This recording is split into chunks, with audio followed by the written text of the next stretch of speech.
Hello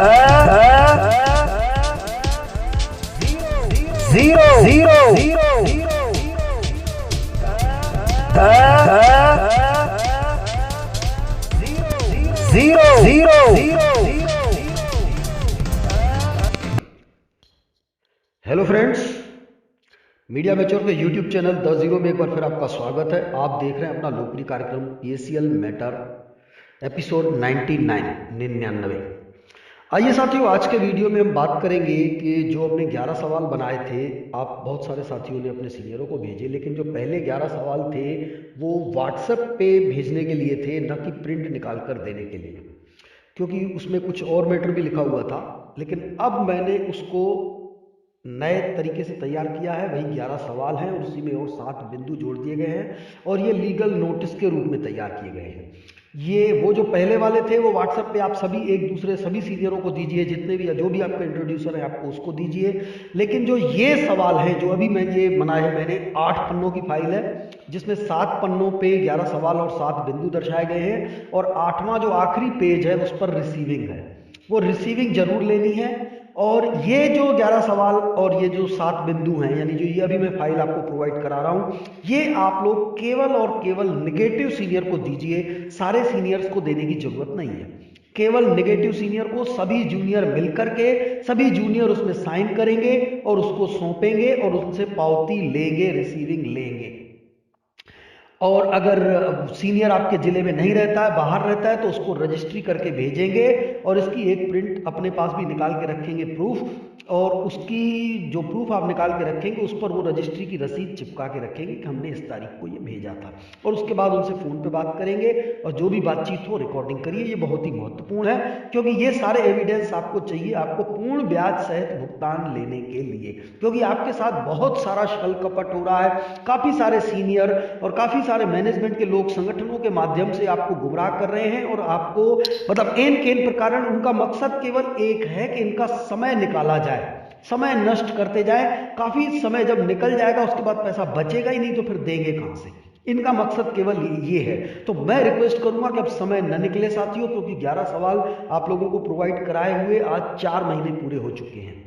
4 महीने हो चुके हैं, लेकिन अब आपको डिले नहीं करना है। ये अब जो ये 11 सवाल हैं और उसके साथ जो 7 बिंदु हैं, इनको लेकर के आपको एक नेगेटिव सीनियर, जो भी आपका नेगेटिव सीनियर है वो और उसके ऊपर के जितने भी सीनियर हो नेगेटिव, उन सबको आप रजिस्ट्री करके भेज सकते हैं।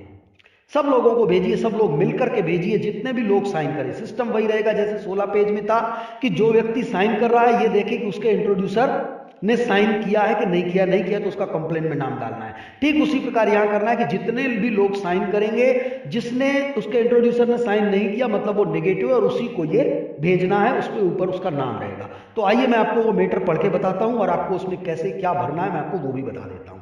तो आइए सबसे पहले देखिए, ये आपको स्क्रीन पर दिख रहा है प्रति और इस तरफ लिखा हुआ है दिनांक, यानी जिस दिनांक को आप देने जा रहे हैं यहां पर आपको डेट डालिएगा। ठीक, अब आइए आगे लिखा हुआ है आदरणीय श्री श्रीमती कुमारी। यहां पर आपको अपने नेगेटिव सीनियर का नाम लिखना है पहली लाइन में। इसके बाद लिखा हुआ है पिता पति श्री, यानी उस सीनियर जो आपका नेगेटिव सीनियर है उसके पिता का नाम या उनके पति का नाम यहां पर लिखना है। आयु, उस नेगेटिव सीनियर की उम्र कितनी है वो लिखना है यहां पर। मोबाइल नंबर, उस नेगेटिव सीनियर का मोबाइल नंबर क्या है यहां पर आपको वो लिखना है। पूरा पता, यहां पर आपको उस नेगेटिव सीनियर का पूरा पता लिखना है, पूरी पोस्टल एड्रेस जिस पर उसकी पोस्ट जाती हो, चाहे आपके बगल में रह रहा है और उसको आप बाई हैंड देने जा रहे हैं ये कंप्लेन, लेकिन आपको उसका पूरा पता लिखना है। गली मोहल्ला चौराहा मकान नंबर सब कुछ बोलो भैया, पूरा इसमें लिखना है। हम आपको दे रहे हैं, आप बताइए इसमें पूरा पता हम आपका लिखना चाहते हैं। पूरा पता पिन कोड के साथ, पोस्ट ऑफिस के पिन कोड के साथ लिखना है, पिन कोड भी डालना है इसमें, वो लिखना है। इसके बाद लिखा हुआ है वरिष्ठ अभिकर्ता यानी कि senior agent, PSCL limited agency code, यानी उसका जो एजेंसी कोड है, यानी आपके नेगेटिव सीनियर का जो एजेंसी कोड है वो लिखना है यहां पर आपको। इसके बाद आपको आइए पढ़ते हैं, इसमें लिखा हुआ है महोदय महोदया, हम पीएससीएल लिमिटेड कंपनी में आपकी टीम के अधीन कार्यरत थे। आपने हमें बताया था कि पीएससीएल लिमिटेड कंपनी एक रियल एस्टेट कंपनी है और वह पल्स समूह की मुख्य कंपनी है। आपने यह भी बताया था कि पल्स समूह की शुरुआत 1983 में हुई थी और भारत सरकार के समस्त नियम व शर्तों का पालन करते हुए 300 से अधिक शाखाओं के माध्यम से संविधान के अनुरूप ही कार्य कर रही है। इसमें न सिर्फ निवेशकों का धन सुरक्षित है, बल्कि इस कंपनी में कार्य कर आप अपने उज्जवल भविष्य मान सम्मान को प्राप्त करते हुए अपने परिवार की आवश्यकताओं के साथ साथ उनकी इच्छाओं को भी पूरा कर सकेंगे। आपकी इन्हीं बातों पर पूर्ण विश्वास करते हुए हम आपके कहे अनुसार ही कंपनी में कार्य करते हुए अपनी दाल रोटी चलाते रहे और अचानक 22 अगस्त 2014 को सेबी ने कंपनी के व्यवसाय को प्रतिबंधित कर दिया, जिससे न सिर्फ हम बेरोजगार हो गए बल्कि जिन गरीबों का हमने पैसा कंपनी में जमा करवाया था उनकी नजरों में भी हम गिर गए और आए दिन अपमानित भी होना पड़ रहा है। हमें समझ में नहीं आ रहा है कि इसके लिए जिम्मेदार कौन है, कंपनी या आप, क्योंकि हम कंपनी की पूरी सच्चाई से वाकिफ नहीं थे। आपने हमें जो कंपनी के बारे में बताया हम उसे ही पूरी सच्चाई मानकर सच्चाई माना, उन्हें पूरी सच्चाई माना। अब आप कंपनी की पूरी सच्चाई जानते थे या आपको भी किसी ने इसी प्रकार आधी अधूरी जानकारी दी, यह तो आप ही भली भांति जानते हैं, किंतु अब कंपनी की पूरी सच्चाई कर्मकांड जानना अति आवश्यक है और यह सच्चाई हमें आप ही के माध्यम से मिल सकती है, क्योंकि आज तक हमारे और कंपनी के बीच आप ही एक अहम सूत्रधार थे एवं आपका यह परम दायित्व भी बनता है कि आप कंपनी मैनेजमेंट अथवा सीनियर्स के माध्यम से यह पता कर सार्वजनिक करें कि कंपनी द्वारा जो भी निवेश प्राप्त किया गया उसका साफ नियति से सदुपयोग किया गया अथवा बदनियति से दुरुपयोग किया गया, इसे प्रामाणिकता के साथ सार्वजनिक किया जाए। ये पहला पैराग्राफ है और बिल्कुल सही लिखा है। अगर आपको लग रहा हो कि भाई ये सही नहीं है तो आप हमें अपनी राय दे सकते हैं कि भाई ये गलत है, ऐसा नहीं है। क्या आपके सीनियर ने वाकई में इतना सब कुछ जो बताया था वो मैंने इसमें दर्शाया है कि नहीं दर्शाया है, और आपको सीनियर ने जो बताया उसी को आप सुनकर के कंपनी का कार्य करने लगे थे? आप खुद तो कंपनी पता करने कभी नहीं गए होंगे, मैंने भी वही लिखा है। तो भाई कंपनी पता करने हम नहीं गए थे, हमको जैसा आपने बताया हम उसे सच्चाई मान करके हम कंपनी में कार्य करते थे। अब आप कंपनी के बारे में जानते थे कि आपको भी ऐसे ही सीनियर ने बताया, वही आपने हमारी ओर ट्रांसफर कर दिया कि भाई यही सब कुछ है, वो आप जानते हैं हम नहीं जानते। लेकिन अब कंपनी की सच्चाई जानना बहुत जरूरी है, क्योंकि समस्या अब आई है। तो ये समस्या क्यों आई है ये जानना बहुत जरूरी है, इसमें आप हमारी मदद करें। तो ये पहला पैराग्राफ है और मैं सबसे फिर से रिक्वेस्ट करूंगा साथियों, ये वीडियो पूरा देखिएगा। ये वीडियो पूरा देखने के बाद यदि आपको ये पूरा लगे कि हाँ भाई ये उचित बिंदु हैं, उचित सवाल है और इनका जवाब आपको लेना चाहिए, तो फिर ये जवाब आपको किससे लेना चाहिए पहले ये भी समझिए। भाई आपके सीनियर हैं, अगर आपके साथ हैं तो वो अपने सीनियर से लेके देंगे, आप सीनियरों के माध्यम से ही आएगा इन सवालों का जवाब कि जो सीनियर ने आपको बताया था वो अपने कहने पे बोला था, अपनी मर्जी से बोला था कि ऊपर के सीनियर ने बोला था या उसने खुद कंपनी का पता लगाया था। अगर ये प्रमाणित जवाब आ जाते हैं तो मैं पहले आपको कह रहा था कि 3 महीने में पैसा मिलेगा, लेकिन अब मैं आपको बताता हूं 37 दिन में, 37 डेज, ओनली 37 डेज, 37 दिन के अंदर हर शख्स को पूर्ण ब्याज सहित पैसा मिल जाएगा।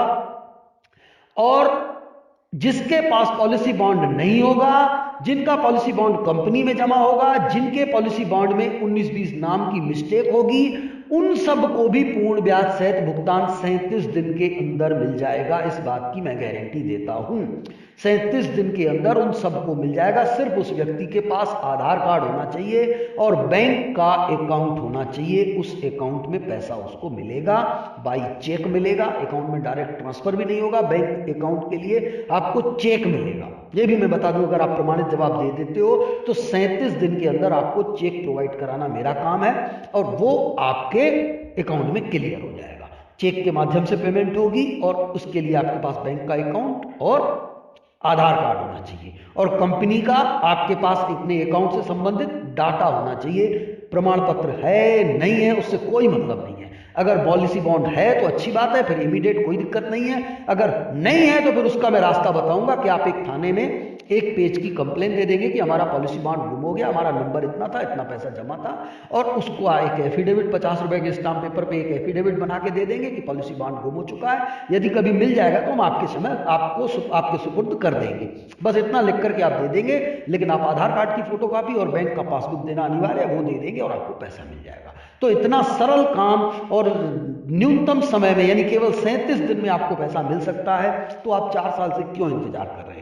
आप क्यों उनकी गलत दिशाओं को फॉलो कर रहे हैं? मैं रिक्वेस्ट करूंगा कि आप अच्छे से समझें, ये वीडियो पूरा देखें और उसके बाद इस पर अमल करा दें, तो आपको 37 दिन में ब्याज सहित पूर्ण पैसा मिलाने की मेरी गारंटी है। अब आइए मैं आगे पढ़ता हूं, दूसरे पैराग्राफ में क्या लिखा है। अगले पैराग्राफ में लिखा हुआ है, अतः हम आपसे पुनः आग्रह करते हैं कि आप निम्न बिंदुओं पर प्रमाणित सच्चाई के साथ साथ अपनी सहमति या असहमति से अवगत कराते हुए हम सबकी अति विकराल समस्या के समाधान हेतु पीएससीएल मैनेजमेंट से स्पष्टीकरण सार्वजनिक कराने में महायोगदान करने की कृपा करें। ये लिखा हुआ है। उसके बाद अब आ गया बिंदु लिखे अलग अलग, तो भाई हमको जो हमने लिखा है कि निम्न बिंदुओं पर, तो ये 7 बिंदु हैं। सबसे पहला बिंदु है 22 अगस्त 2014 को जब सेबी ने यह कहकर पीएससीएल के व्यापार को प्रतिबंधित किया कि पीएससीएल एक रियल एस्टेट कंपनी होकर सामूहिक निवेश योजना कलेक्टिव इन्वेस्टमेंट स्कीम के अंतर्गत व्यापार नहीं कर सकती, क्योंकि सामूहिक निवेश योजना सीआईएस के अंतर्गत व्यापार करने के लिए सेबी से अनुज्ञप्ति लाइसेंस लेना अनिवार्य है, तो इसके विरुद्ध पीएससीएल मैनेजमेंट द्वारा प्रतिभूति अपीलीय ट्रिब्यूनल सेट में जाकर प्रकरण को उलझाने के बजाय, मैं आपको बताऊं जब सेबी ने इन पर 22 अगस्त को बैन किया था पीएससीएल पर, तो पीएससीएल मैनेजमेंट ने इसकी ट्रिब्यूनल में अपील की थी, सेट में अपील की थी। तो मैं यहां पर वही लिख रहा हूं कि जब उन पर ये आया तो उन्होंने पीएससीएल मैनेजमेंट ने सेट में जाकर प्रकरण को उलझाने के बजाय, मतलब अपील करके और प्रकरण को उलझाने के बजाय उन्हें सामूहिक निवेश योजना सीआईएस के अंतर्गत सेबी से अनुज्ञप्ति लाइसेंस प्राप्त कर अपना यही कार्य निरंतर जारी रखना चाहिए था। यानी हमारा मतलब है कि जब 22 अगस्त 2014 को सेबी ने इन पर बैन लगाया, बैन मतलब ये नहीं कहा कि आप अपना धंधा बंद करो, ये सब करो, कुछ नहीं, उन्होंने ये कहा कि भाई आपका जो लाइसेंस है वो रियल एस्टेट के अंतर्गत है, लेकिन आप जो व्यापार कर रहे हो वो सीआईएस के अंतर्गत कर रहे हो। यानी आपने दुकान तो कपड़े की खोली है, लेकिन दुकान में आप रखे किराना हो, तो या तो आप किराना रखना बंद कर दो या आप किराने का लाइसेंस ले। उन्होंने साफ साफ ये लिखा है कि भाई आपने दुकान का लाइसेंस लेके रखा है कपड़े का और दुकान में आप किराना बेच रहे हो, तो ये नहीं आता है, आपको किराने का या तो लाइसेंस लेना पड़ेगा, किराना हमारे अंतर्गत आता है, आपको हमसे लाइसेंस लेकर के आप किराना रखिए, हम मना नहीं कर रहे हैं, लेकिन पहले लाइसेंस ले लीजिए फिर किराना रखिए, और लाइसेंस आपके पास चूंकि नहीं है तो ये किराना आप इमीडिएट बंद करिए, और जो किराना आपकी दुकान में रखा है इसको 90 दिन के अंदर किराना हटा दीजिए। 90 दिन का समय दिया कि इस दुकान से 90 दिन के अंदर ये किराने की पूरी सामग्री हटा दीजिए, 90 दिन बाद आपकी दुकान में ये किराना नहीं दिखना चाहिए, ये उन्होंने बताया। तो बताइए कौन सा उसने गलत कहा? भाई या तो ये लाइसेंस ले लेते ना अगर किराने का काम करना है, यानी ये जो लोगों से पैसा डिपॉजिट कराते थे और पेमेंट करते थे ये सीआईएस के अंतर्गत आता है, लेकिन इन्होंने बताया गवर्नमेंट को कि हम पैसा जमा नहीं कराते, हम जमीन बेचते हैं, जमीन खरीदते हैं। तो सेबी ने जांच किया, भाई इन्होंने किसी भी ग्राहक को आज तक जमीन दी ही नहीं है, बुकिंग करते हैं, पैसा लेते हैं, पैसा देते हैं, ये तो केवल कागजों में लिखते हैं कि हम जमीन देते हैं, जमीन लेते हैं, आज तक इन्होंने न तो जमीन दी है न ली है। क्योंकि जिन भी ग्राहकों का है, आज भी सारे ग्राहक पैसा मांग रहे हैं ना, कौन सा ग्राहक है जो जमीन मांग रहा है? भाई अगर रियल एस्टेट के अंतर्गत लाइसेंस है तो कानून तो यही कहता है कि सबसे जमीन बेची है, सबकी जमीन बुक की गई है, तो आप सबको जमीन दी जाए, फिर आप भुगतान क्यों मांग रहे हो? भुगतान आप इसीलिए मांग रहे हो क्योंकि आपसे कहा ही यही गया था कि हम 1000 रुपए महीना जमा करेंगे, 66 महीने तक 66,000 जमा करेंगे और 5.5 साल में हमको 90,920 रुपए मिलेगा। आपने इसी बेस पे जमा किया था। तो ये जो सिस्टम होता है वो सीआईएस के अंतर्गत आता है। तो उसने कहा भाई जब आप लोगों से पैसा ले रहे हो, उनको पैसा ही वापस कर रहे हो, उनका ब्याज पेड कर रहे हो, तो फिर आप सीआईएस के अंतर्गत आते हो, आप हमसे लाइसेंस ले लो और इसमें कोई कठिनाई नहीं होती, कोई चार्ज नहीं लगती है। लाइसेंस लेने का मतलब ये होता है कि हम कम से कम आपकी जांच कर पाएंगे कि हर 3 महीने में कि भाई आपने जिनसे पैसा लिया है उस पैसे को आपने कहां पर लगाया है, कहीं पैसा डूबने वाला तो नहीं है। तो ये तो अच्छी बात है, निवेशकों के लिए भी सुरक्षित हो जाता। लेकिन कंपनी ने वो काम करने के बजाय, भाई जैसे ही 22 अगस्त को ऑर्डर आया और 23 अगस्त को ये लोग बोल देते कि भाई ठीक है हमको सेबी लाइसेंस दे दो और हम सीआईएस के अंतर्गत काम कर रहे हैं, चालू रहेगा काम, तो किसी निवेशक को कोई परेशानी नहीं होती, किसी खाता धारक को परेशानी नहीं होती, किसी एजेंट को परेशानी नहीं होती। एजेंट का बिजनेस बल्कि और दिन दुगना रात चौगुना तरक्की करता, क्योंकि अब तो सेबी की सिक्योरिटी भी आपके साथ आ जाती। तो भैया सेबी ने भी अब इसकी सिक्योरिटी देके रखी है, अब सेबी से लाइसेंस प्राप्त है और आप दिलेरी से काम करते।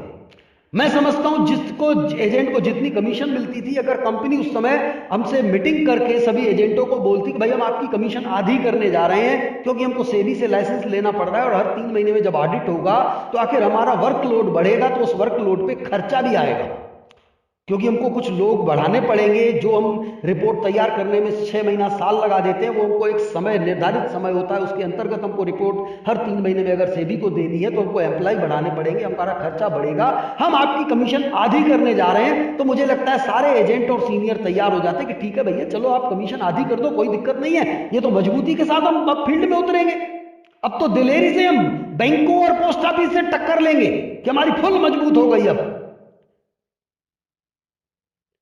तो हमारे लिए और अच्छी बात होती, लेकिन मैनेजमेंट ने यह करना उचित नहीं समझा और मैनेजमेंट ने अपील कर दी सेट में कि नहीं नहीं हम तो जमीन का ही व्यापार करते हैं, हम किसी को पैसा तो देते ही नहीं, हम जमीन बुक करते हैं और उसको जमीन देते हैं। ये तो सफेद झूठ है ना भाई। आप बता दीजिए, आपने आज तक, आप एजेंट रहे हैं, आपने आज तक कितने खाते खोले, जितने भी खाते खोले उसमें से आप गिनती करके बताइए कि आपने कितने ग्राहकों को जमीन दिलाई और कितने ग्राहकों को पैसा दिलाया। आप ही स्वयं बता सकते हैं, आपने स्वयं, मेरे कहने पे मत जाइए, मेरे ग्राहकों को मत देखिए। हर जूनियर एजेंट हो या सीनियर एजेंट हो, जिसने भी पैसा डिपॉजिट कराया है अपने कस्टमर से, वो स्वयं आकलन करे कि उसने आज तक कितने खाते खोले हैं और उसने कितने कस्टमरों को जमीन दिलाई और पैसा कितनों को दिलाया। मैं समझता हूं सबको आपने पैसा दिलाया, किसी को भी जमीन नहीं दिलाई। तो जब जमीन नहीं दिलाई तो कंपनी झूठ क्यों बोल रही थी? चलो जब तक झूठ मूठ का काम चल रहा था, लेकिन जब पकड़ में आ गए तो बोल देते भैया हाँ ठीक है चलो हमको लाइसेंस दे दो। लेकिन कंपनी ने ऐसा नहीं किया और न ही हमारे सीनियरों ने कंपनी को ऐसा करने के लिए कहा। अगर सीनियर एक हो जाते उसी समय कि नहीं भाई आप लाइसेंस ले लो, अपील मत करो, आप झूठ क्यों बोल रहे हो, जमीन तो किसी को देते ही नहीं हो, आप जमीन लेते हो, खेती करते हो, ये बात सही है, लेकिन जमीन देते नहीं हो कस्टमर को, आप कस्टमर को आप पैसा देते हो, तो आप सीआईएस के अंतर्गत लाइसेंस ले लो। अगर सारे सीनियर उस समय एक हो जाते और मैनेजमेंट पे ये दबाव बनाते कि भैया नहीं आप लाइसेंस ले लो, तो इनको लाइसेंस लेना पड़ता। अगर मान लीजिए नहीं मानते तो उस समय सारे सीनियर इकट्ठा होकर के सेबी में आते, सारे सीनियर इकट्ठे होकर के सेबी में पूछ करते और वहां पर आते कि भैया ये हमारी कंपनी के जो मैनेजमेंट है वो अपील कर रहा है, लेकिन हम नहीं चाहते हैं कि अपील हो, हम चाहते हैं कि ये हमारा बेरोजगार हो जाएंगे, हमारा व्यापार चलता रहे, आप रास्ता निकालिए। तो सेबी वाले बोलते हैं कि चलो ठीक है, मैनेजमेंट नहीं मारा। मैनेजमेंट कौन होता है? मैनेजमेंट कंपनी का मालिक थोड़ी है, उनको तो आपने ही अधिकृत किया है, मैनेजमेंट बनाया हुआ है ना, पैसा तो आप ही लोगों का लगा है, आप ही लोग कलेक्ट करके लेके आए हो कस्टमर से। आप सारे कस्टमर से एक घोषणा पत्र ले आओ, जिस प्रकार आप लोगों को पता होना चाहिए कि 2011 के लास्ट में या 2012 के फर्स्ट में ये इन्होंने एक हमको कोई घोषणा पत्र का एक फॉर्म दिया था अलग से, जो सारे कस्टमरों से बोले थे कि साइन करा के ले आओ, वो हम लोगों ने जमा करवाया था, ये आपको ध्यान होना चाहिए। तो उसी प्रकार हमको फिर से सेबी कह देती कि जाओ आप एक फॉर्म छपवा लो और उस पर कस्टमर से साइन करा के ले आओ कि भाई हम सीआईएस के अंतर्गत अगर कंपनी का लाइसेंस ये लोग सीनियर लोग मिलकर के अगर लेना चाहते हैं तो उनको दिया जाए, हमारा भंगू से मतलब थोड़ी है, वो क्लियर लिख देते, हमारा भंगू से मतलब नहीं है, हम चाहते हैं कि हमारा निवेश सुरक्षित रहे, हम निवेश करने को तैयार हैं। तो ऐसा कुछ मैटर बना के हम लोग सेबी से ले लेते और वो सारे कस्टमर से साइन करा करके हम जमा करते कि भैया आज के बाद मैनेजमेंट हम हैं।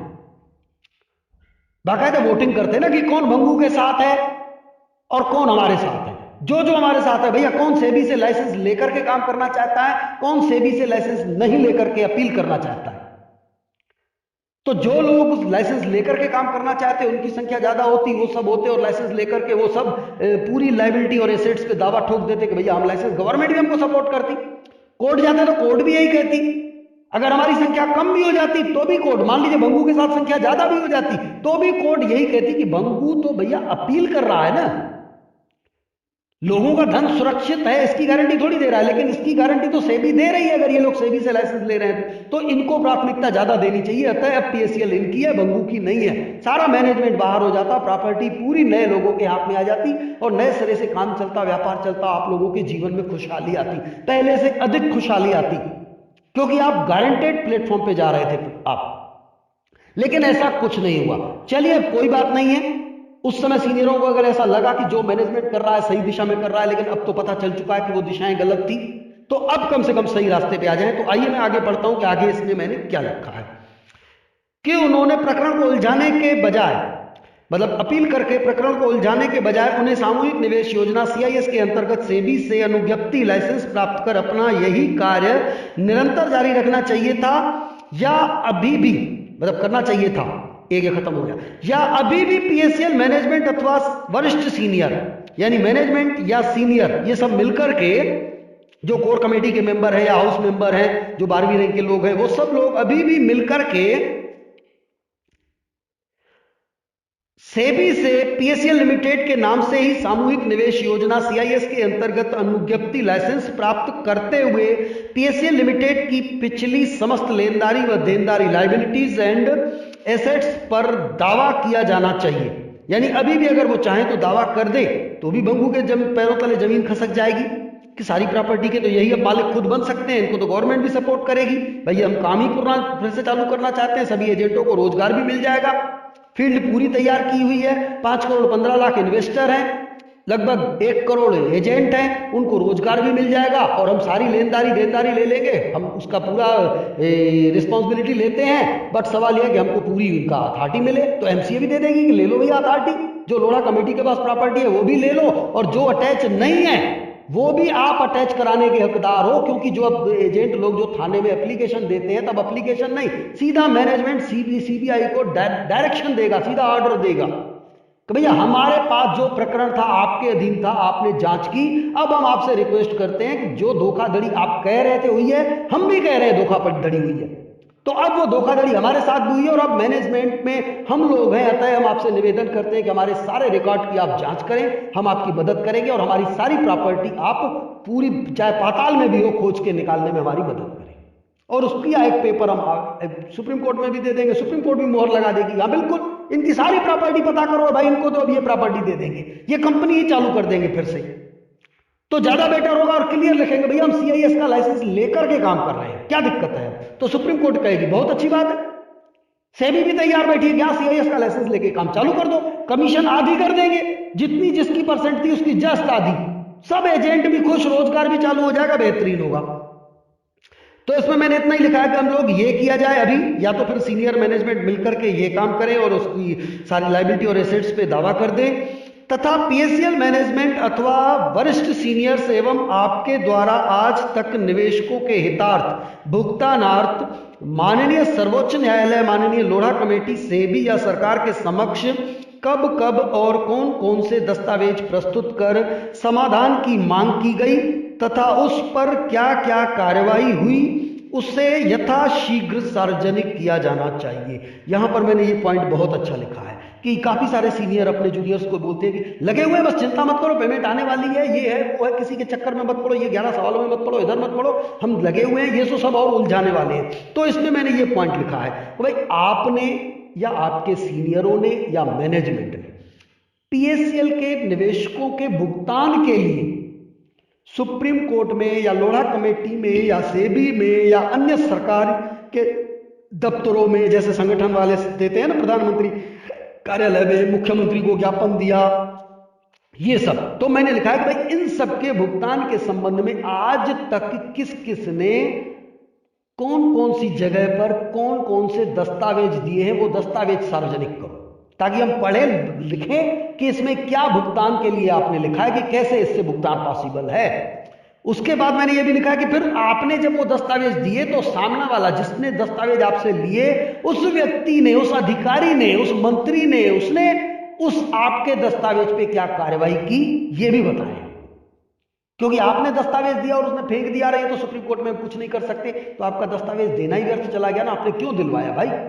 हमारा इतना खर्च करवाया, समय बर्बाद करवाया और उसके बाद दस्तावेज दिया, वो दस्तावेज किसी काम का नहीं है क्योंकि उनके अधिकार क्षेत्र में नहीं है, तो मतलब ही नहीं रहा। तो आपने कौन से दिए, सुप्रीम कोर्ट में कौन से दस्तावेज दिए, पहले तो वो दिखाओ ताकि पता चले। क्योंकि संगठन वाले बोलते हैं ना सुप्रीम कोर्ट में हम खड़े हैं, लेकिन दिखाते कुछ नहीं है कि सुप्रीम कोर्ट में खड़े हैं। क्या झाड़ू लगाने जाते थे? झाड़ू लगाने जाते थे सुप्रीम कोर्ट में, भीख मांगने जाते थे, वहां दरवाजे पे बैठ के कटोरा लेके बैठे थे। तो क्या हम लोगों को इसलिए यहां पर बैठा के गए थे कि भुगतान मिलेगा, हम वहां पर भीख मांग रहे हैं दरवाजे पे और फिर वहां से जो मिलेगा वो देंगे? भाई आप वहां कौन से डॉक्यूमेंट्स लगाए वो दिखाओ हमको। मुंह से मत बोलो, मुंह से मत बोलो, हमको सामने दिखाओ। 10-0 वाला सब कुछ सामने दिखाता है कि ये है पेपर, आप खुद साइन करके भेजो। हमको खुद बोलता है 0 वाला कि आप खुद साइन करके भेजो। 0 वाला केवल बोलता नहीं है, जो भी दिखाता है सामने, ये है पेपर जिनसे भुगतान आना है। चेहरों से भुगतान नहीं आना है, आपके मुंह से भुगतान नहीं निकलना है।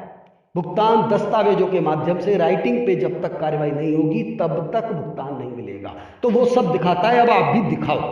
ये मांग करेंगे तो बेईमानों के हौसले पस्त हो जाएंगे और फिर आपको भुगतान आसानी से मिलेगा। ये पहला पैरा हो गया। अब दूसरा पैरा मैंने लिखा है, पल्स समूह के संस्थापक सदस्य founder member Shri SP Tyagi ji द्वारा दिनांक 19/12/2018 को जारी लिखित कथनानुसार पल्स समूह के कार्यकालिक 31 वर्षों में लगभग 15 लाख करोड़ रुपए का निवेश हुआ है। तो उक्त राशि से कौन कौन सी संपत्तियां किस किस के नाम पर और कहां कहां पर खरीदी गई है, इसकी प्रमाणित सूची सार्वजनिक की जानी चाहिए। उसकी सूची जारी कर दे कि भैया जो पब्लिक से आपने पैसा लिया था कि हम जमीन परचेस करेंगे, तो आपने 15 लाख करोड़ की जमीन परचेस की होगी और वो की होगी तो उसकी लिस्ट दिखा दीजिए। बस वो लिस्ट हमको सार्वजनिक हो जाए, कोई दिक्कत नहीं है, इसमें बुराई क्या है? ये आप पूछ सकते हो। सीनियर बोले हमको नहीं मालूम, हम कहां बोल रहे हैं आपको मालूम? आप पता तो आप ही को करना पड़ेगा ना। चाहे आप किसी से भी पता करो भैया, वो आप जानो, आप जवाब लेकर के आओ, चाहे अपने सीनियर के माध्यम से, चाहे मैनेजमेंट के माध्यम से, चाहे कर्मचारियों के माध्यम से, चाहे सीबीआई के माध्यम से, चाहे लोढ़ा कमेटी के माध्यम से, चाहे सेबी के माध्यम से, चाहे सुप्रीम कोर्ट के माध्यम से, चाहे ईडी के माध्यम से। वो आपका सरदर्द पता करके हमको लिस्ट दिखाओ, बस हम मान जाए कि ये 15 लाख करोड़ की, ये देखो लिस्ट है भैया, ये माल खरीदा गया था, झंझट नहीं खत्म। लेकिन वो बोलेगा कि नहीं नहीं नहीं, वो तो सीबीआई बताएगी। तो सीबीआई आप जाओ ना, पहली बात तो सीबीआई बताएगी नहीं, लेकिन वो आपको गुमराह कर रहा है इसलिए भाई ये तो सीबीआई जाएंगे नहीं, तो उनको कहीं भैया आप ही जाओ ना, मेरे का मतलब है, मेरे को लिस्ट दो, मैं कुछ और कुछ नहीं जानता। ये काम आपको करना पड़ेगा। ये अगर नहीं करता तो उसको ठोकिए, उस सीनियर को जूते ही जूते मारेंगे, तभी वो सच उगलेगा कि आपके पैसे का कहां कहां दुरुपयोग किया है कि सदुपयोग किया है। क्योंकि आपके पैसे का सदुपयोग हुआ होगा तभी आपको पूर्ण ब्याज सहित पैसा मिलेगा, लेकिन अगर दुरुपयोग किया होगा तो नहीं मिलेगा। तो दुरुपयोग किया है तो फिर उसको सजा मिलनी चाहिए। पता कैसे चलेगा सदुपयोग हुआ दुरुपयोग हुआ? जब ये सब सवाल लेकर के आप उनके पास जाओगे और उनसे रिसीविंग लोगे, नहीं तो फिर उसको हम अच्छे से घसीटेंगे कोर्ट में भी आगे चल के, पर उनकी ठुकाई आप लोग करोगे। पैसा आपका है, पैसा आपको लेना है। आपका सीनियर कभी नहीं चाहेगा कि ये सवाल आप उसे दे या उनकी आप कलेक्टर, एसडीएम, एसपी के यहां कंप्लेन करें, वो कभी नहीं चाहेगा। ये आपकी मर्जी है कि आप क्या चाहते हो। मैं हर जूनियर से पूछना चाहता हूं, हर ईमानदार एजेंट से पूछना चाहता हूं कि आप क्या चाहते हो। क्या आप अपनी सारी संपत्ति बेच करके निवेशकों को भुगतान करना चाहते हो, या रोजाना निवेशकों के हाथों मार खाना चाहते हो, या सीनियर से इन सवालों का जवाब लेकर के 37 दिन में सारे निवेशकों को भुगतान ब्याज सहित दिलाना चाहते हो, या आप सीनियर को ठोक करके, उसको जूते मार करके, अगर वो जवाब नहीं दे रहा तो उसको नंगा करके बीच चौराहे पे सोट के रोजाना वीडियो बना बना करके उसको बदनाम कर करके आप मैनेजमेंट को मजबूर करना चाहते हो कि भुगतान ब्याज सहित करो। आपके पास 4 रास्ते हैं, आप 4 में से आप जो रास्ता चुनना चाहते हो आप वो चुनो, आपकी मर्जी है। ठीक है, अब आइए तीसरा पॉइंट। तीसरे पॉइंट में बहुत महत्वपूर्ण है, चाहे 7 बिंदु हो उसका भी तीसरा पॉइंट महत्वपूर्ण है, और जो 11 सवाल है उसका भी तीसरा पॉइंट महत्वपूर्ण है, उसी का आपको जवाब देना है मेन। ये इसका तीसरा पॉइंट है, पल समूह के संस्थापक सदस्य founder member Shri SP Tyagi ji द्वारा दिनांक 19 दिसंबर 2018 को यह भी लिखा गया है कि केंद्रीय जांच ब्यूरो सीबीआई द्वारा पीएससीएल की लगभग 5 लाख करोड़ रुपए की संपत्तियां जब्त की गई हैं। तो पीएससीएल मैनेजमेंट द्वारा केंद्रीय जांच ब्यूरो सीबीआई से प्राप्त किया हुआ जब्ती पंचनामा सार्वजनिक किया जाना चाहिए। क्योंकि जब भी कोई भी पुलिस का अधिकारी होता है या सीबीआई का अधिकारी होता है या जीएसटी ऑफिसर होता है या इनकम टैक्स ऑफिसर होता है या अदर कोई भी गवर्नमेंट डिपार्टमेंट के अधिकारी होते हैं, आपके घर से यदि कुछ भी जब्ती करते हैं तो वो आपसे सिग्नेचर करवाते हैं जब्ती पंचनामे पे। दो इंडिविजुअल विटनेस होते हैं, स्वतंत्र गवाह, उनके भी सिग्नेचर होते हैं। एक उनका खुद का अधिकारी होता है जो उस दिन जो मतलब आपके यहाँ रेट पड़ती है, जो टीम आई हुई है उस टीम का जो नेतृत्व करता है जो अधिकारी, वो अधिकारी भी उसमें साइन करता है। ये प्रोसीजर है, संविधान में लिखा हुआ है और ये प्रोसीजर उनको अपनाना पड़ता है क्योंकि ये डॉक्यूमेंट्स उनको कोर्ट में भी पेश करना पड़ता है।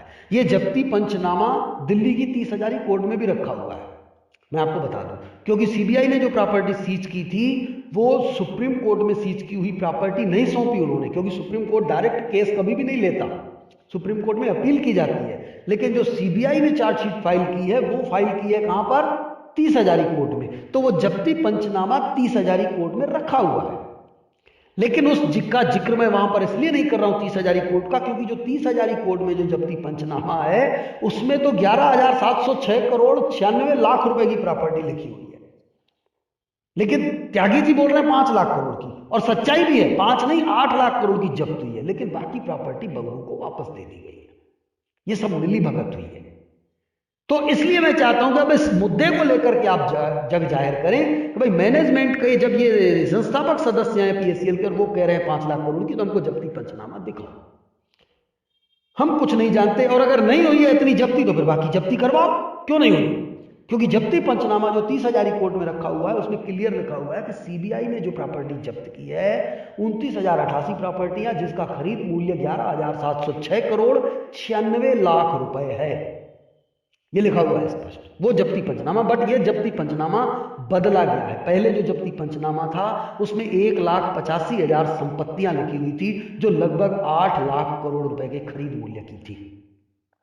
लगभग, खरीद मूल्य उसमें लिखा नहीं था लेकिन इतने की लगभग थी। वो जब्ती पंचनामे फाड़ दिए गए भंगू ने मिली भगत से, क्योंकि उसने भंगू कामयाब हो गया, भंगू संगठन बनाने में कामयाब हो गया। भंगू ने एआईएसओ बना दिया, भंगू ने इंसाफ दी आवाज बना दिया, निर्मल सिंह भंगू ने और सुब्रत भट्टाचार्य ने मिलकर के जनलोक प्रतिष्ठान बना दिया। तो उन्होंने ये सारे संगठन बना करके उन्होंने पूरी तरह से अस्वस्थ हो गए कि अब सारे जितने भी एजेंट लोग हैं इन संगठनों के चंगुल से बाहर नहीं निकल पाएंगे और हम तक कभी भी नहीं पहुंचेंगे। तो इनको लूटना आसान है, इनको बर्बाद करना आसान है, आधा बर्बाद पहले किया है आधा बर्बाद बाकी कर देता हूं। तो उन्होंने जाकर के सीबीआई से साठ-गांठ करके 1,85,000 प्रॉपर्टियों में से 1,56,000 प्रॉपर्टियां वापस ले ली। जब्ती पंचनामा सीबीआई को वापस कर दिया और उससे नया जब्ती पंचनामा बनवा लिया 29,088 प्रॉपर्टियों का, जिसका खरीद मूल्य 11,706 करोड़ और 96 लाख है। वो जब्ती पंचनामा तैयार हुआ, पिछला जब्ती पंचनामा फाड़ दिया गया। ये आप लोगों के साथ षड्यंत्र खेला। ये षड्यंत्र अकेले निर्मल सिंह भंगू ने नहीं खेला, अकेले सुब्रत भट्टाचार्य ने नहीं खेला, आपके अकेले इस जीएस गिल ने नहीं खेला, अकेले त्रिलोचन सिंह ने नहीं खेला, अकेले सुखदेव सिंह ने नहीं खेला, अकेले गुरमीत सिंह ने नहीं खेला। ये सब इन सब लोगों के साथ मिले हुए थे आपके एआईएसओ का संगठन, जनलोक प्रतिष्ठान, इंसाफ दी आवाज, ये जितने भी लोग आप लोगों को गुमराह कर रहे थे ये सब इनके साथ आए दिन हर 15 दिन में मीटिंग करते थे कि कैसे कैसे करना है, पूरा मतलब बैठ के यही लोग सलाह देते थे भंगू को कि ये जब्तीनामा ऐसे पंचनामा इधर हटा दो, ये फड़वा दो, ये करवा दो और उसके बाद 1,56,000 प्रॉपर्टी वापस करवा दो। देश के गरीबों को तो हम बर्बाद कर नहीं देंगे ना, आपको थोड़ी जाना है, आपको जेल के नाम पर ऐश करना, घर में दारू पीना रोज, आप जेल में बैठा, हम लोगों को बैठाएं, लोगों को गुमराह करेंगे, हम आपके खिलाफ षड्यंत्र रचेंगे, लोगों को बोलेंगे कि हम भंगू के खिलाफ हैं और हम उनको कहां पर ले जाएंगे? जंतर मंतर पे। क्या जंतर मंतर पे आप रहोगे? आप तो अपने घर में दारू पी रहे होगे। हम लोगों को जंतर मंतर पे ले जाएंगे, रामलीला मैदान में ले जाएंगे, हम उनको इधर से उधर घुमाएंगे, बस यहां चलो जिंदाबाद मुर्दाबाद, पहले भुगतान फिर मतदान। हमारे देश के बेवकूफ लोग हैं, अगर ये बेवकूफ नहीं होते तो हमारे कहने पे पैसा जमा करते। हमसे कभी इन्होंने सबूत नहीं मांगा कि कंपनी की प्रॉपर्टी कितनी है, कहां है, सबूत ही नहीं मांगते हैं। ये इतने बड़े बेवकूफ हैं, आप इनको पैसा क्यों दे रहे हो? कोई पैसा देने की जरूरत नहीं है, आप ऐश करो, जेल के नाम पर घर में दारू पियो, बैठ के ऐश करो। हम सारे गरीबों को बर्बाद करने का ठेका लेते हैं, बस हमको आप खुश रखना। कुत्ते को जैसे जैसे हड्डी दी जाती है वैसे आप हमको हड्डी खिलाते रहना, इतना भर ध्यान रखना। मंगू ने कहा चलो भाई ठीक है, हमें क्या दिक्कत है भाई, हम जेल के नाम पे घर में बैठ के आराम से ऐश करेंगे, दारू पिएंगे, और हम आपको जैसे कुत्तों को, अपने वैसे भी कुत्ते मैंने पाल रखे हैं, कुत्तों को हड्डी खिलाते हैं, आपको भी हड्डी फेंक दिया करेंगे। और फिर संगठन लग गए आप लोगों को बर्बाद करने। तो मैं रिक्वेस्ट करूंगा अब इस तीसरे सवाल पर फोकस करना है, और मैं ऐसा ही एक लीगल नोटिस संगठनों के लिए भी जारी करूंगा। जो भी संगठन से जुड़े हुए व्यक्ति हैं, जिन्होंने भी संगठन को आज तक 1 रुपए भी कभी दिया है, तो वो व्यक्ति अपने संगठन के जिलाध्यक्ष, प्रदेश अध्यक्ष और राष्ट्रीय अध्यक्ष तीनों को ये लीगल नोटिस भेजेंगे। उसके बाद जो जिलाध्यक्ष ईमानदार होंगे, मैं उनके लिए भी बनाऊंगा कि वो प्रदेश अध्यक्ष और राष्ट्रीय अध्यक्ष को नोटिस भेज दें, भैया इनका जवाब दो, नहीं देते तो इस्तीफा देकर के प्रदेश अध्यक्ष के खिलाफ खटिया खड़ी कर दो। इस्तीफा भी देने की जरूरत नहीं, अब संगठन पे भी कब्जा करना है कि इन पदाधिकारियों ने गलत किया, इनको जेल में डाला जाए, आतंकवादियों की मदद की है उनको जेल में डाला जाए। मैं वो सब योजना बना दूंगा आपको, पर गरीब का एक पैसा डूबने नहीं दूंगा। मैं किसी भी गरीब को एक पैसा भी मैं डूबने नहीं दूंगा, हर गरीब का ब्याज से पैसा दिलाऊंगा। बस आपको जागना पड़ेगा, करना खुद आपको है, मैं रास्ता दिखाऊंगा, मैं आपकी लड़ाई नहीं लड़ूंगा। क्योंकि आप जब भी कहते हो ना कि हमारी लड़ाई ये लड़े, वही व्यक्ति आपके साथ धोखा करता है। तो मैं आपको तैयार करूंगा, आप अपनी लड़ाई खुद लड़ना, और आप यकीनन जीत के बाहर आओगे, और ऐसी जीत होगी आपकी कि दोबारा कभी जीवन में कोई भी शख्स ऐसी हरकत करने की जरूरत नहीं करेगा। कोई भी शख्स ऐसी बेईमानी नहीं करेगा, कभी भी किसी गरीब का पैसा खाने का वो सपने में भी नहीं सोचेगा। तो आइए, ये तीसरा पैरा हो गया, आप चौथा पैरा पढ़ते हैं। चौथे पैरा में लिखा हुआ है, केंद्रीय जांच ब्यूरो सीबीआई ने पीएससीएल की 5 लाख करोड़ रुपए की संपत्तियां जब्त की है। तो फिर केंद्रीय जांच ब्यूरो सीबीआई ने माननीय आरएम लोढ़ा कमेटी को सिर्फ 11,706 करोड़ 96 लाख रुपए की ही संपत्तियां क्यों सौंपी हैं, और सिर्फ 11,706 करोड़ 96 लाख रुपए की संपत्तियां आरएम लोढ़ा कमेटी यदि 40-50 हजार करोड़ रुपए में बेच भी लेती है तो 5 करोड़ 15 लाख 1,036 निवेशकों का बकाया मूलधन 57,927 करोड़ 28 लाख 96,523 रुपए 50 पैसे, जो कि 2018 तक ब्याज सहित लगभग 1.5 लाख करोड़ रुपए होता है। तो लोढ़ा कमेटी पूरा 1.5 लाख करोड़ रुपए भुगतान कैसे कर पाएगी? अब देखिए, ये पॉइंट बिल्कुल सही है कि भाई सीबीआई ने अगर 5 लाख करोड़ की संपत्ति जब्त की तो फिर उसने लोढ़ा कमेटी को 11,706 करोड़ और 96 लाख की प्रॉपर्टी क्यों दी? बाकी उसने कहां गायब कर दी?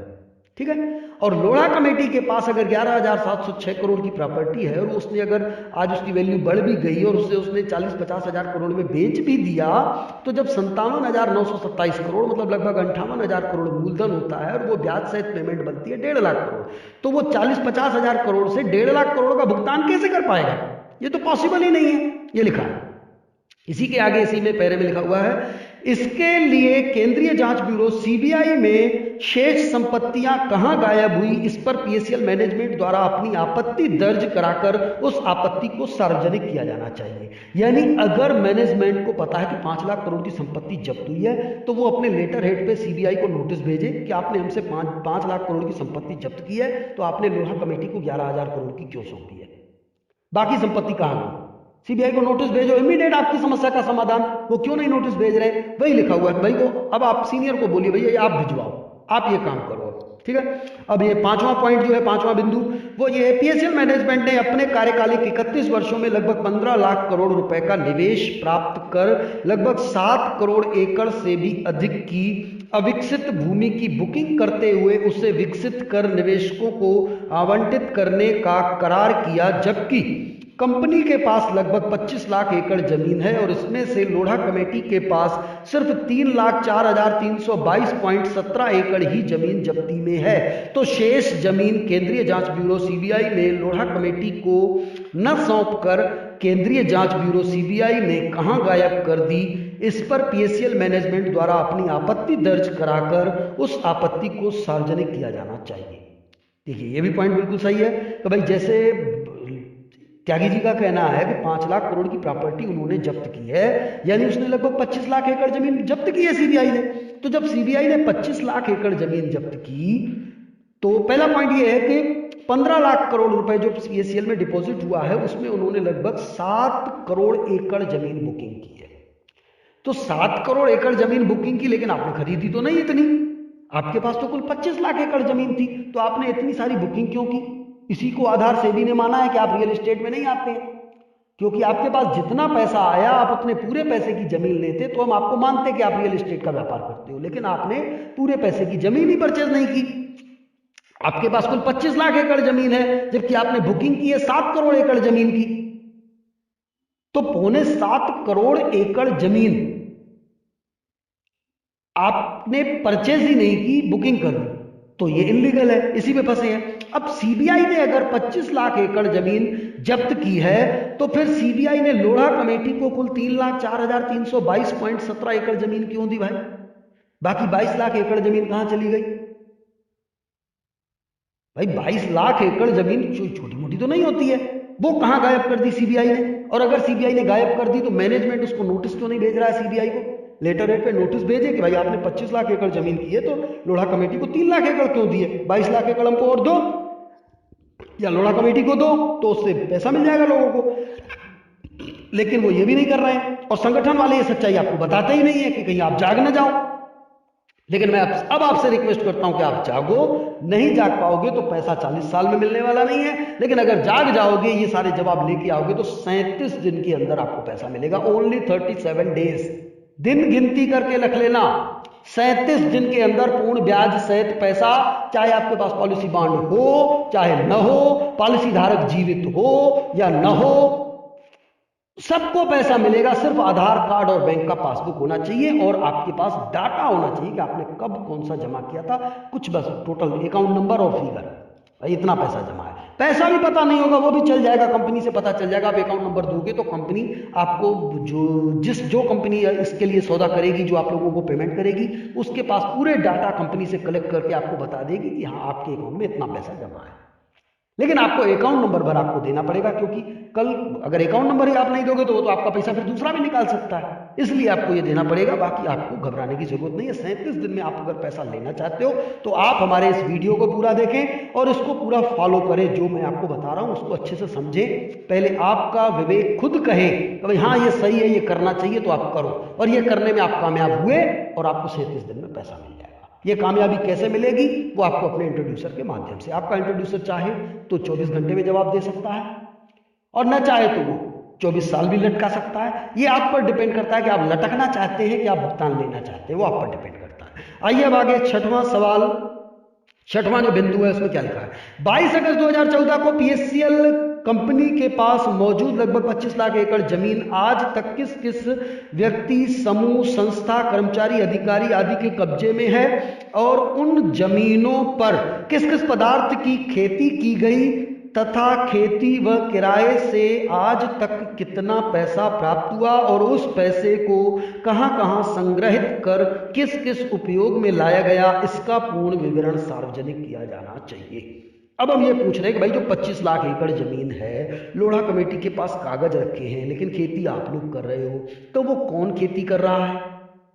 ठीक है, अगर आपका सीनियर इंट्रोड्यूसर ये कह रहा है कि भाई मैनेजमेंट नहीं कर रहा है, तो चलो आप लोढ़ा कमेटी से पता करके दिखाओ, क्योंकि एविडेंस तो सामने आए हैं कि खेती तो हो रही है।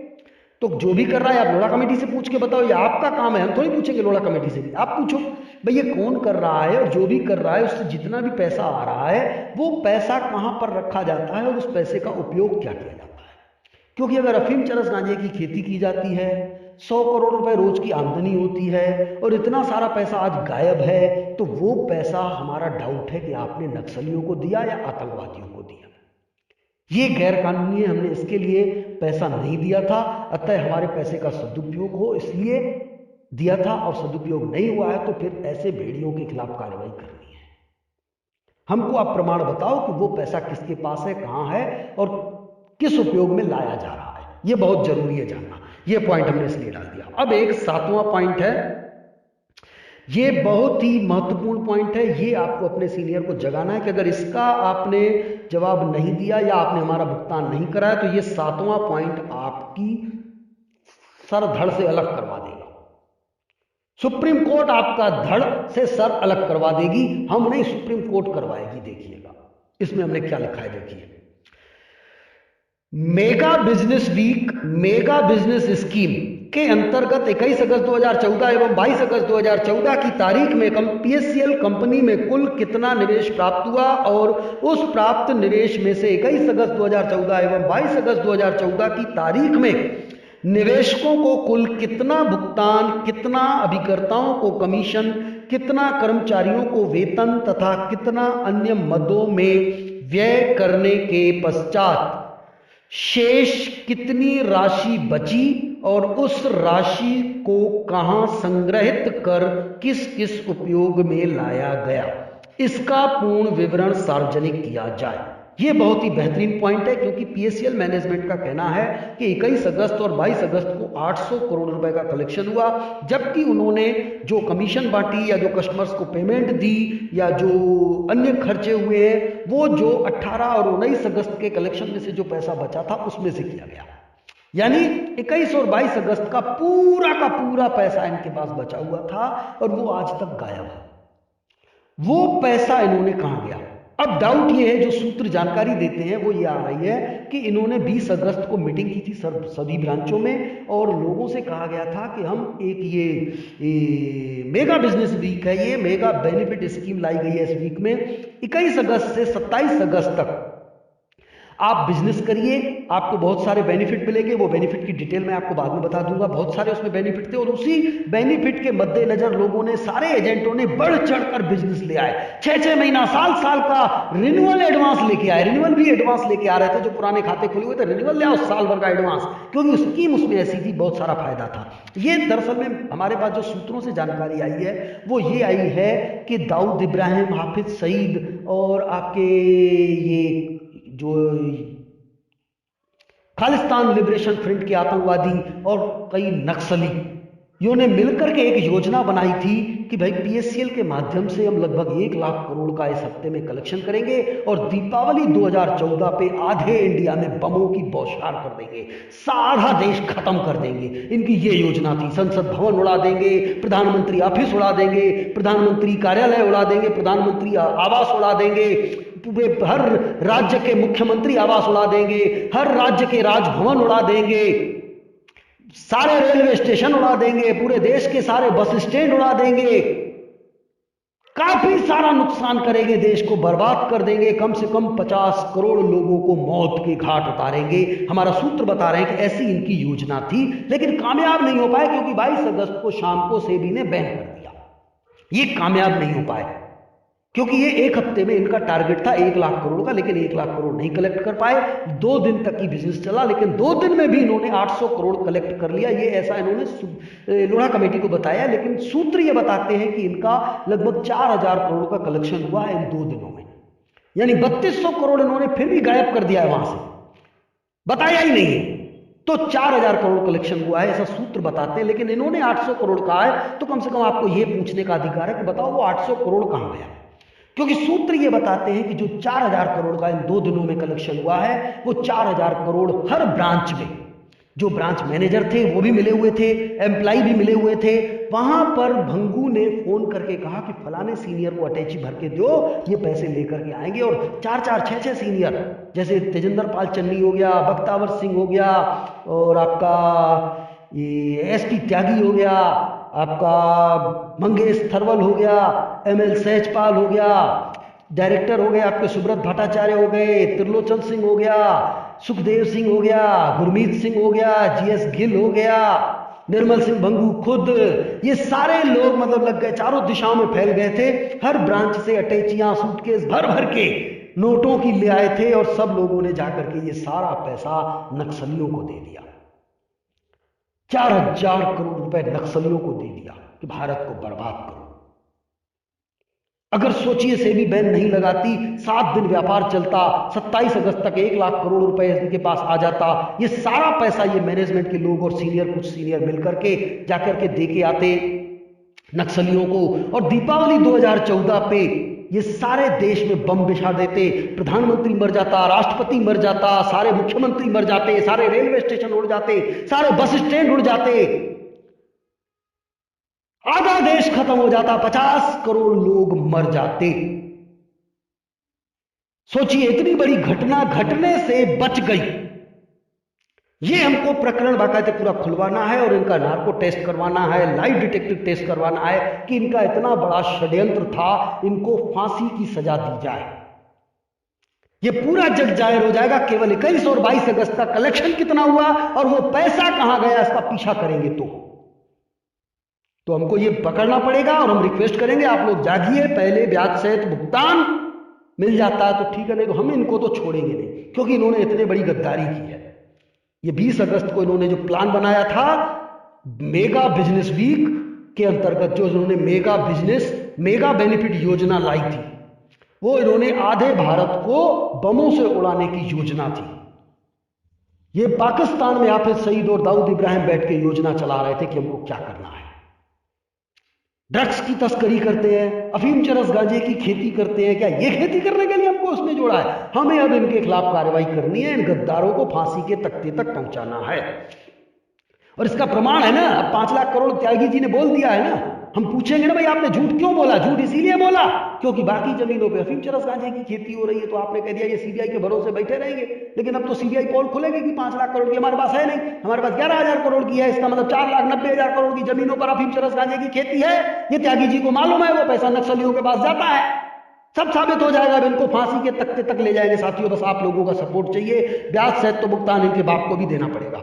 अब आइए मैं आगे बढ़ता हूं। उसके बाद मैंने क्या लिखा है, ये 7 बिंदु खत्म हुए। उसके बाद मैंने लिखा है, अस्तु आदरणीय महोदय महोदया से एक बार पुनः विनम्र आग्रह करते हैं कि कंपनी और हमारे मध्य आप ही एक अहम सूत्रधार थे, अतः आप ही हमारी बातें डायरेक्ट या अपने सीनियर के माध्यम से पीएससीएल मैनेजमेंट तक पहुंचाने में सहयोग कर उक्त बिंदुओं के स्पष्टीकरण को अपने सीनियर्स या कंपनी मैनेजमेंट कर्मचारी अधिकारी के माध्यम से सार्वजनिक कराएं, ताकि आपकी गरिमा में सच्चाई के साथ ईमानदारी व शराफत जिसकी हम कस्में खाते थे, आपकी उस गरिमा में सच्चाई के साथ ईमानदारी व शराफत पर कोई किसी प्रकार की शंका न करे और आपके इस महायोगदान से हम सबको अपना खोया हुआ मान सम्मान भी प्राप्त हो सके। धन्यवाद।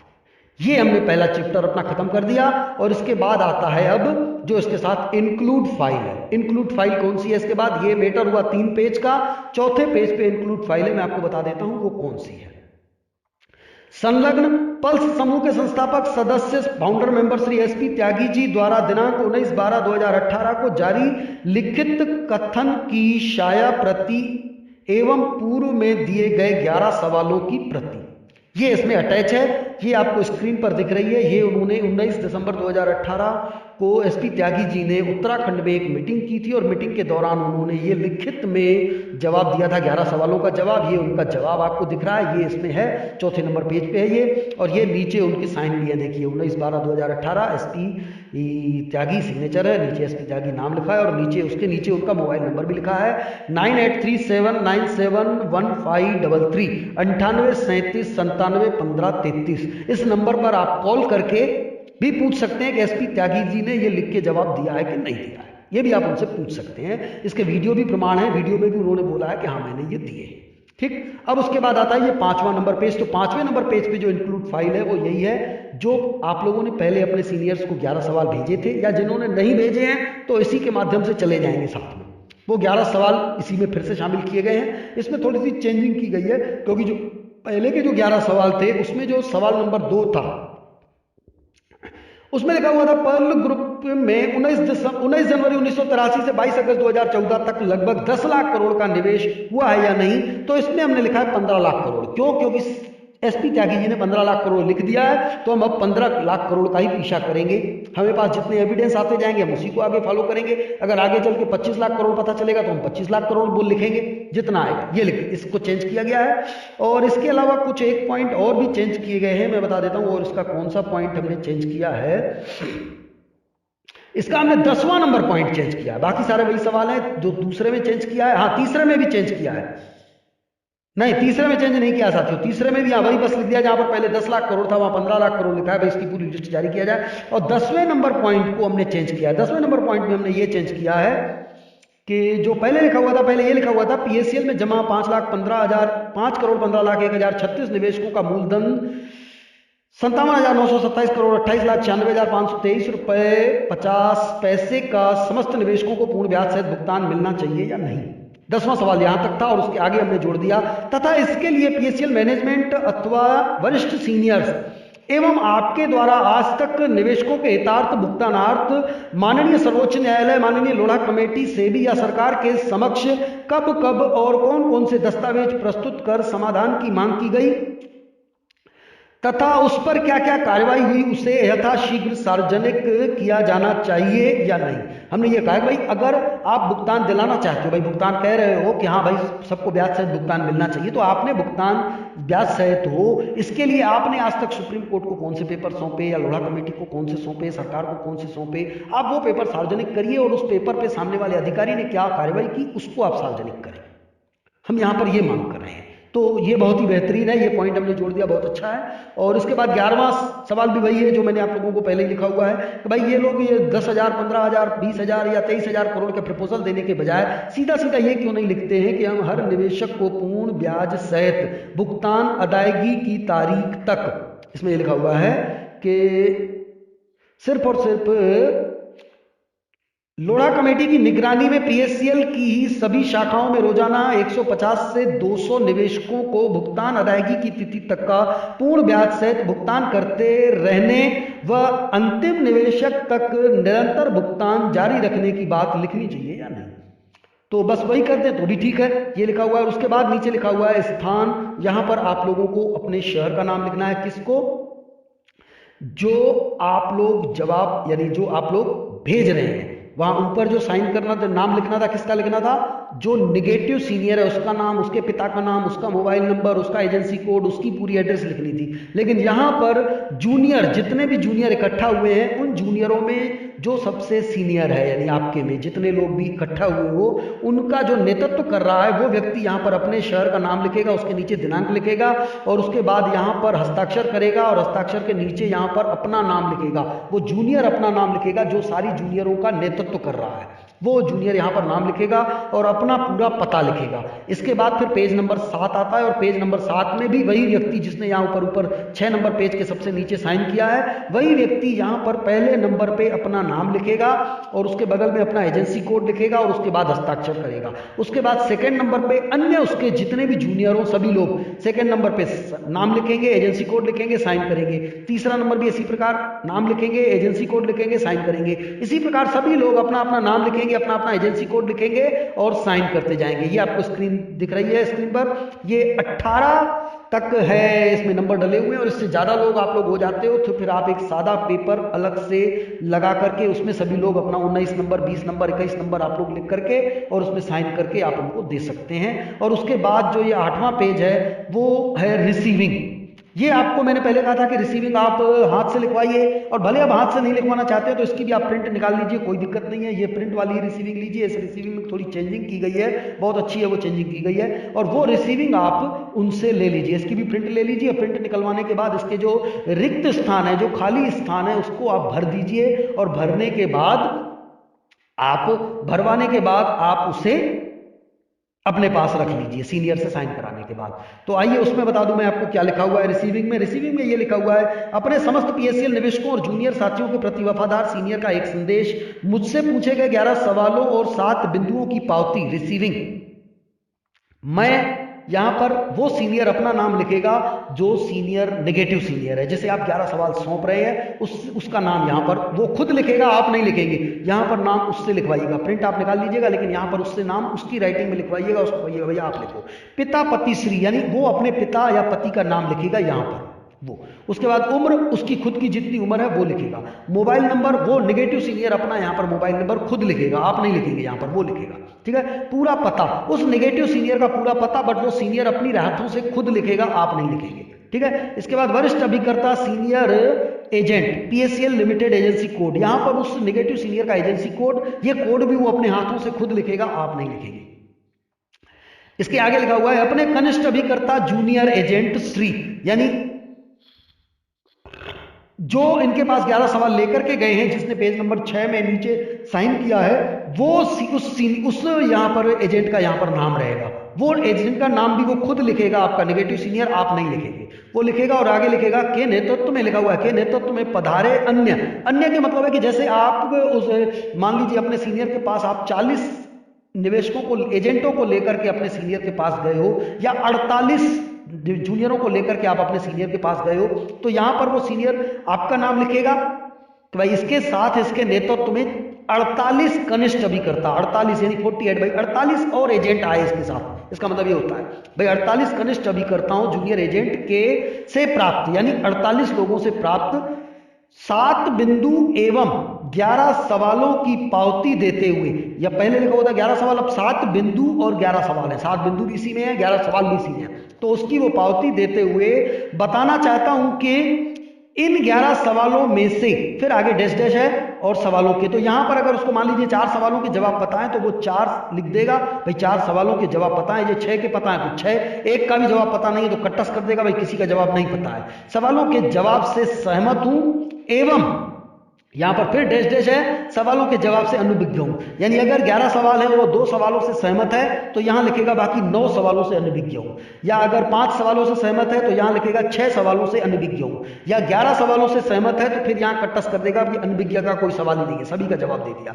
ठीक है। और यदि 10 सवालों से सहमत है तो 10 और फिर यहां पर 1 सवाल, यदि अनभिज्ञ, यदि किसी सवाल से भी सहमत नहीं है तो यहां कट्टस करेगा और यहां 11 सवालों से ही अनभिज्ञ हूं, ये रहेगा यहां पर। इसलिए शेष यानी अब जितने बचे, जितने भी सवालों से वो अनभिज्ञ है उतने ही सवाल फिर से लिख देगा यहां पर, इतने सवालों के प्रमाणित जवाब एवं 7 बिंदुओं के अमल हेतु, 7 बिंदुओं का जवाब नहीं देना है, 7 बिंदुओं का अमल कराना है, ये ध्यान दीजिए। 11 सवालों के प्रमाणित जवाब चाहिए और 7 बिंदुओं पर अमल कराना है, ये लिखा हुआ है इसमें कि अमल हेतु मैं अपने वरिष्ठ सीनियर को यह सवाल भेजकर अगले, फिर डैश डैश लिखा है दिनों में, यहां पर उसको दिन लिखना है भाई 7 दिन में जवाब दिलाऊंगा कि 15 दिन में कि 30 दिन में, जितने दिन वो लिखना चाहे उसकी मर्जी से आप लिखवा लीजिए भैया इतने दिन, हमको उतने दिन के अंदर जवाब चाहिए, इतने दिनों में इसके प्रमाणित जवाब दिलाऊंगा एवं 7 बिंदुओं पर अमल भी करवाऊंगा ताकि समस्त निवेशकों को पूर्ण ब्याज सहित भुगतान के रास्ते सुलभ होने के साथ साथ यह भी पता चल सके कि निवेशकों से प्राप्त 15 लाख करोड़ रुपए का सदुपयोग किया गया कि दुरुपयोग किया गया। आगे लिखा हुआ है यदि मेरे वरिष्ठ सीनियर द्वारा अगले, अब जितने दिन उसने ऊपर लिखे थे उतने ही दिन यहां लिखेगा फिर से, अगर ऊपर 7 दिन लिखे तो यहां भी 7 दिन, ऊपर 30 दिन लिखे तो यहां भी 30 दिनों में इसके प्रमाणित जवाब नहीं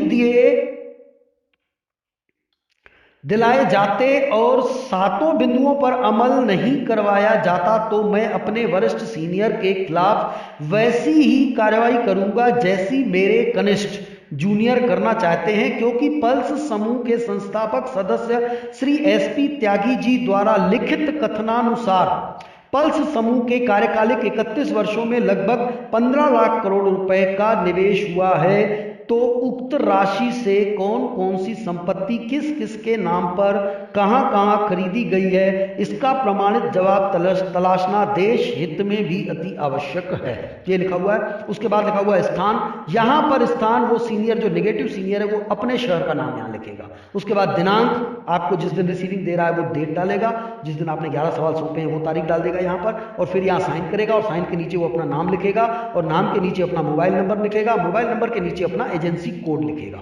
ये सब आपको उस अपने सीनियर से लिखवाना है और उसका इस रिसीविंग में सीनियर का पूरा पता स्पष्ट लिखवाना है ताकि आपको समझ में आए। ऊपर के साथ साथ या नीचे भी जगह खाली बची है, मैंने वो कॉलम नहीं बनाया है, एजेंसी कोड के नीचे आप उससे पूरा पता भी उसका लिखवा लीजिएगा, पूरी एड्रेस भी लिखी रहे, जो पोस्टल एड्रेस है, मकान नंबर, गली नंबर, मोहल्ला, जो भी कुछ है सब कुछ, आखिरी में पोस्ट ऑफिस का पिन कोड भी लिखवा लीजिएगा, वो पूरा पता लिखा रहे तो आपको काम आएगा। तो चलिए साथियों, ये मैंने आप लोगों को पढ़ के पूरा बता दिया और इसका आप पीछा करोगे तो आपको 37 दिन के अंदर पूर्ण ब्याज सहित भुगतान मिल जाएगा और आप इसी में आगे बढ़िए तो निश्चित तौर पर आप शीघ्र भुगतान के करीब होंगे। और समय बहुत हो रहा है तो इसी के साथ अब हम ये कार्यक्रम समाप्त करते हैं, फिर मुलाकात होगी अगले वीडियो में। तब तक के लिए सभी साथियों को शुभ रात्रि, गुड नाइट, जय हिंद, जय भारत।